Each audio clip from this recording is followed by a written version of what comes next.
No drama no time pass, यहाँ होगी सिर्फ काम की बात। हेलो दोस्तों, स्वागत है आपका आपके चैनल में टारगेट स्टडी पॉइंट। कल आपका एग्जाम है, मुझे पता है कि यूनिट 3 की शिक्षण विधियों को लेकर आप थोड़े कंफ्यूज हैं। अब टेंशन छोड़ो, आज की इस वीडियो में हम इन सारे टॉपिक्स को आसान उदाहरणों से समझेंगे ताकि आप एग्जाम में अच्छे से लिख कर आएं। चलिए शुरू करते हैं आज की क्लास। मुख्य विधियां क्या क्या हैं इनकी?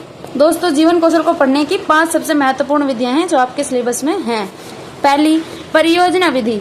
यह विधि करके दिखाने पर आधारित है। इसमें टीचर बच्चों को कोई टास्क देता है जो उन्हें टीम में करना होता है।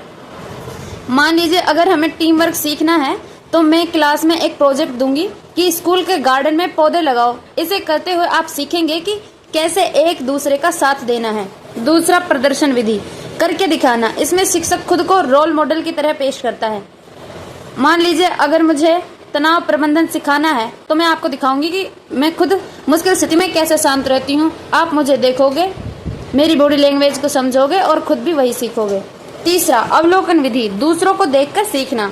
उदाहरण, मान लीजिए आपने घर में या समाज में देखा कि बड़े बुजुर्ग जब कोई समस्या आती है तो कैसे उसे शांति से सुलझाते हैं। उन्हें ऑब्जर्व करना और सोचना कि उन्होंने ऐसा क्यों किया, यही लाइफ स्किल सीखने का सबसे कुदरती तरीका है। चौथा, प्रयोग विधि। इसमें हम सिचुएशन बनाते हैं।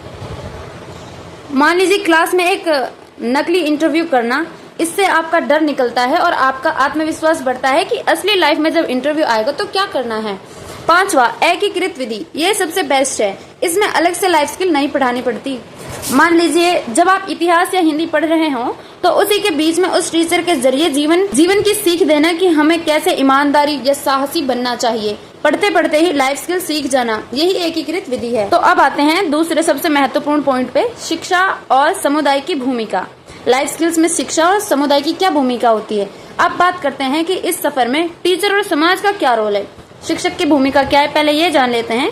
टीचर सिर्फ किताबी कीड़ा नहीं होता, वह हमारा मार्गदर्शक भी होता है। उसे क्लास में ऐसा माहौल बनाना है जहाँ हर बच्चा बिना डरे अपने विचार रख सके। जब बच्चा अपनी बात रखेगा तभी तो उसमें निर्णय की स्किल आएगी। समुदाय की क्या भूमिका होती है, अब इसको समझते हैं। बच्चा स्कूल के बाहर समाज में भी रहता है। अगर स्कूल में बच्चा सत्य सीख रहा है लेकिन बाहर समाज में बेईमानी देख रहा है तो स्किल डेवलप नहीं होंगी। इसलिए माता पिता और समाज को बच्चों के सामने अच्छे उदाहरण पेश करने चाहिए। तो दोस्तों, ये था हमारा यूनिट 3 का पूरा निचोड़। अब बिल्कुल भी घबराना नहीं है, आप सबने बहुत अच्छी तैयारी कर ली है। कल का पेपर बहुत अच्छा जाएगा। वीडियो अच्छी लगी हो तो लाइक जरूर करना और कमेंट में बताओ कि कैसी रही तैयारी। ऑल द बेस्ट, आप सबको एग्जाम फोड़ के आना। मिलते हैं अगली वीडियो में।